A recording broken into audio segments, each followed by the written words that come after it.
දැන් යන්නේ අපේ මේ සරම කොටස මහ ගන්න.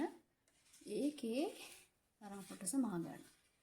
ඒකේ මේ මුලින්ම මේ වගේ කන පිට පැත්ත හරව ගන්න සරම ඒ රෙද්ද හරියටම කපාගෙන ඊළඟට මේ වගේ යට කොටස අඟල් භාගයක් ඉස්සරහට පන්නලා මේ අනිත් කොටස ඊට වඩා අඩුවෙන් තියාගන්න. ඊළඟට ඒ අඟල් භාග ප්‍රමාණය අපි මෙහෙම මේ ආපස්සට අර රෙද්ද උඩ තියෙන රෙද්ද පැත්තට නමනවා. නමලා මේකේ ෆුට් එකේ ප්‍රමාණයට මහගෙන යන්න. හරි.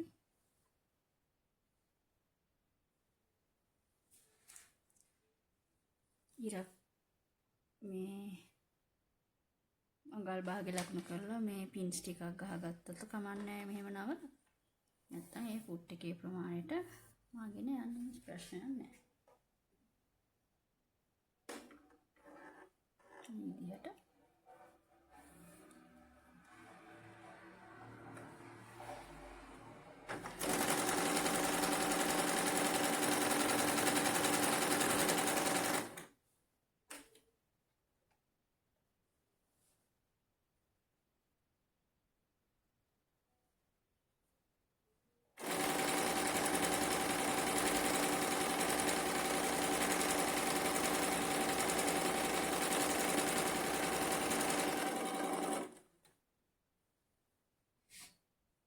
පහළට එනකම් මේ විදිහට මහ ගන්න.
විදියට මහ ගන්නවා. හරිද? ඊට පස්සේ මෙන්න මෙහෙම නූල් කපලා අනිත් පැත්ත හොඳ පිට පැත්ත හරව ගන්න. හරිද? හොඳ පිට පැත්ත හරවලා මේ කොටස අපි මහපු පැත්තට. හරි මේක දැන් මේ හැරෙන පැත්තට. ඒ කියන්නේ හරියටම මේකේ යට පැත්තේ මේ නූල් වගේ එළියට ඇවිල්ලා තියෙන කොටස වැහෙන්න. ඒක වැහෙන්න ඔයාලා මෙන්න මෙහෙම මේ ආපහු අනිත් ඒ පැත්තට නමලා හරිද? ඒ කියන්නේ හරියටම ගත්තොත් අර මේ අපි දැන් සරම මාධ්‍ය අර මේ ආපස්සට නමන පැත්ත ආනේ පැත්තට තමයි මෙහෙන්න ඕන.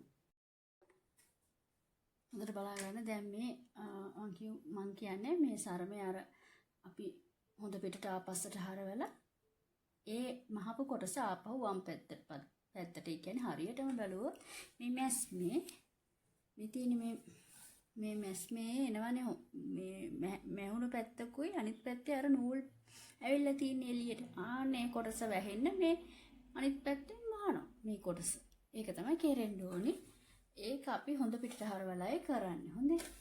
දැන් මේ හොඳ පිටට හරවලා ඒ කොටස වැහෙන්න අර අපි මහපු වාටිය වගේ කොටස නමලා මේක යටින් නමාගෙන දිගටම මහගෙන මැෂින් එකේ උට් එකේ ප්‍රමාණයටම මහගෙන එන්න හිමීට මේ යටින් හරි මේ වගේ අත දාලා ඒක හරවගෙනම එන්න හරවගෙන මහ ගන්න. හොඳේ.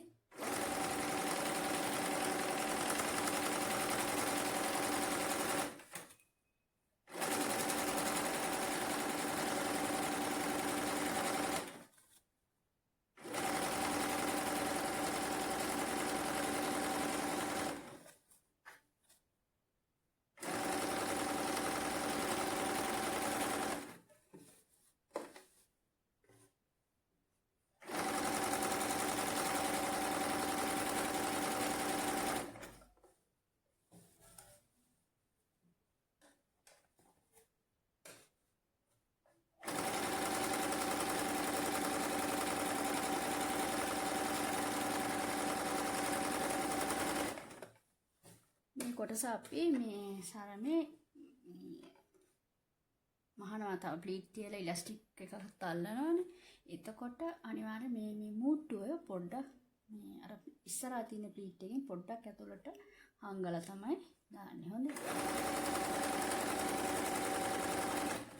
ඔයාලා රෙදි ගද්දි මේ බෝඩර් එක තියෙන්නේ කොයි පැත්තටද බලලා ඔයාලා ඒ ගන්න රෙද්ද ගන්න විදියට ඒක බලලා මේ පැත්තට කපන්න. හොඳයි.